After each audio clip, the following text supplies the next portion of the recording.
అక్క పోపులా కూరగాయలు వేస్తారు కానీ నువ్వేంది పప్పు వేసి వండుతున్నావు?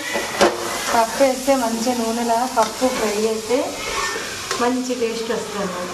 కమ్మ ఉంటుంది పప్పు నూనెలో ఫ్రై చేస్తే టేస్ట్ వేరే ఉంటుంది. కానీ నేను ఎట్లా చేస్తా అంటే కుక్కర్లో అన్నీ ఒకటేసారి వేసి ఉడికిన తర్వాత పోపు పెడతా అన్నట్టు. నేను అట్లా నాకు అట్లా ఇష్టం. అది ముద్దపప్పు లెక్క అయితే నేను అట్లా కూర అంతా అయిన తర్వాత నేను ఎట్లా చేసిన అనేది లాస్ట్లో ఒక వీడియో పెడతా.